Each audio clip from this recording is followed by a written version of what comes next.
بسم اللہ الرحمن الرحیم۔ محترم ناظرین، حضرت علی رضی اللہ تعالیٰ عنہ نے فرمایا، دو قسم کے لوگ بہت جلدی مر جاتے ہیں۔ وہ دو لوگ کون سے ہیں؟ ملاحظہ فرمائیے۔ ویڈیو کو مکمل دیکھ کر محترم ناظرین، حضرت علی رضی اللہ تعالیٰ عنہ کی مجلس میں ایک شخص کھڑا ہوا اور کہنے لگا، حضرت میرا ایک سوال ہے۔ حضرت علی رضی اللہ تعالیٰ عنہ نے فرمایا، بتاؤ کون سا سوال ہے؟ اس نے کہا، مجھے بتایا جائے وہ کون سے لوگ ہیں جو جلدی مر جاتے ہیں اور وہ کون سے لوگ ہیں جو دیر سے مرتے ہیں۔ اور اتنے میں دوسرا شخص کھڑا ہوا اور کہنے لگا، حضرت میرا بھی ایک سوال ہے۔ حضرت علی رضی اللہ تعالیٰ عنہ نے فرمایا، کون سا سوال ہے؟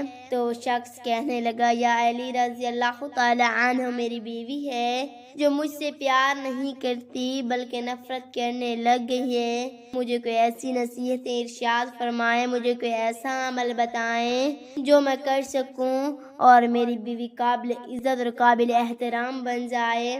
حضرت علی رضی اللہ تعالیٰ عنہ نے ارشاد فرمایا، اس سے پہلے والا شخص مخاطب کر کے جس شخص نے کہا تو وہ کون سے لوگ ہیں جو جلدی مر جاتے ہیں اور وہ کون سے لوگ ہیں جو دیر سے مرتے ہیں؟ تو حضرت علی رضی اللہ تعالیٰ عنہ نے ارشاد فرمایا، دو قسم کے لوگ جلدی مر جاتے ہیں۔ پہلے وہ لوگ جو غصہ کرتے ہیں۔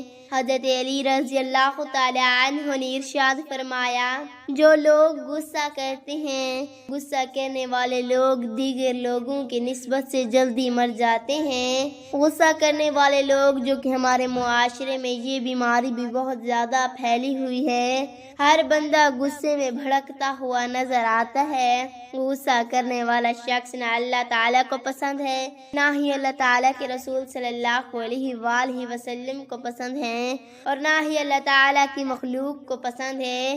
غصہ اس سے لگتی ہوئی تیلی کی مانند ہے جو دوسروں کو جلانے سے خود جلتی ہے۔ فرمایا، غصہ کرنے والا شخص بے خوابی کا شکار بنا رہتا ہے۔ غصہ کرنے والے شخص کو نیند نہیں آتی۔ غصہ کرنے والا شخص نیند سے محروم رہتا ہے۔ غصہ کرنے والا شخص سکون سے محروم رہتا ہے۔ غصہ کرنے والا شخص چین سے محروم، قرار سے محروم۔ غصہ کرنے والا شخص پھیپھڑوں اور دل کا مریض بن جاتا ہے۔ جب یہ پھیپھڑوں اور دل کا مریض بن بیٹھتا ہے تو یہ شخص جلدی مر جاتا ہے۔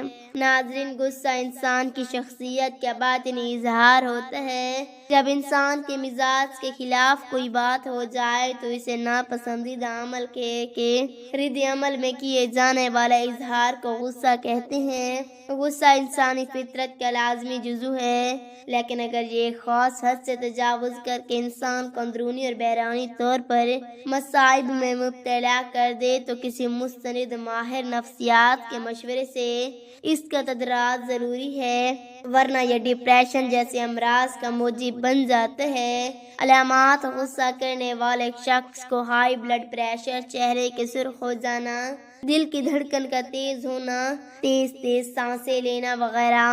ایک شخص نبی کریم صلی اللہ علیہ وآلہ وسلم سے سوال کرتے ہیں، یا رسول اللہ صلی اللہ علیہ وآلہ وسلم، وہ کون سا عمل ہے جو مجھے اللہ کے غضب سے محفوظ رکھے؟ تو آپ صلی اللہ علیہ وآلہ وسلم نے فرمایا، تم غصہ نہ کیا کرو، اللہ تعالیٰ بھی تم پر غصہ نہ ہوگا۔ جوانوں، اگر لمبی عمر چاہتے ہو، دوسرا شخص وہ جو ہر وقت، ہر گھڑی، ہر لمحے اپنی نظریں ادھر ادھر پھیرتا رہتا ہے، وہ شخص بھی جلدی ہی مر جاتا ہے۔ جو شخص دنیاوی لذتوں کے پیچھے بھاگتا رہتا ہے، وہ بندہ دنیاوی خواہشات کے پیچھے بھاگتا ہے، موت اس کے پیچھے بھاگتی ہے۔ جو بندہ دنیاوی لذتوں کا پیچھا کرتا ہے اور موت اس کا پیچھا کرتی ہے، دوڑتے دوڑتے یہ شخص جیسے دنیاوی لذتوں کے قریب جاتا ہے، نفسانی خواہشات کے قریب جاتا ہے، جیسے لذتوں کو چھونے کی کوشش کرتا ہے، لذت حاصل کرنے کی کوشش کرتا ہے، تو یہی لذت اس بندے کو پکڑ کر موت کے منہ میں لے جاتی ہے۔ لہذا اسی طرح کے لوگ بھی جلدی ہی مر جاتے ہیں۔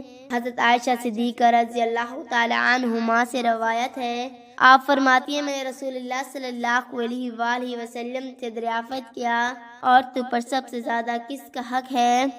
حضور صلی اللہ علیہ وآلہ وسلم نے ارشاد فرمایا، اس کے شوہر کا پھر میں نے عرض کیا کیا مرد پر سب سے زیادہ کس کا حق ہے؟ تو آپ صلی اللہ علیہ وآلہ وسلم نے ارشاد فرمایا، اس کی ماں کا۔ ایک صحابیہ رضی اللہ تعالی عنہما نے جب خاوند کے حقوق کے بارے میں سوال کیا تو آپ صلی اللہ علیہ وآلہ وسلم نے فرمایا، آدمی کا اس کی بیوی پر حق یہ ہے کہ اگر اس کے بدن پر کوئی زخم ہو اور اسے چاٹ لے تو بھی اس نے اس کا حق ادا نہیں کیا۔ حضرت ام سلمہ رضی اللہ تعالی عنہما سے روایت ہے کہ حضور اقدس صلی اللہ علیہ وآلہ وسلم نے ارشاد فرمایا کہ جس عورت کے اس حالت میں انتقال ہو جائے کہ اس کا شوہر اس سے راضی ہو تو وہ عورت جنت میں داخل ہوگی۔ تمام دوست نماز کا اہتمام لازمی کریں۔ نماز پڑھنا ہر مسلمان مرد و عورت پر فرض ہے۔ رسول اللہ صلی اللہ علیہ وآلہ وسلم نے فرمایا، مجھے اللہ کی طرف سے حکم دیا گیا کہ لوگوں سے جنگ کرو اس وقت تک کہ وہ اس بات کا اقرار کر لیں کہ اللہ کے سوا کوئی معبود نہیں اور یہ کہ محمد صلی اللہ علیہ وآلہ وسلم اللہ کے سچے رسول ہیں، اور نماز ادا کرنے لگیں اور زکوٰۃ دیں۔ جس وقت وہ یہ کرنے لگیں گے تو مجھ سے اپنی جان مال کو محفوظ کر لیں گے، سوائے اسلام کے حق کی راہ ان کے دل کا حال تو ان کا حساب اللہ کے ذمہ ہے۔ دعا ہے کہ اللہ میرا سنانا اور آپ کا سننا اپنی بارگاہ الہی میں قبول و منظور فرمائے، آمین ثم آمین۔ ناظرین، کمنٹ باکس میں اللہ تعالیٰ کے 99 ناموں میں سے ایک نام ضرور ٹائپ کریں۔ شکریہ۔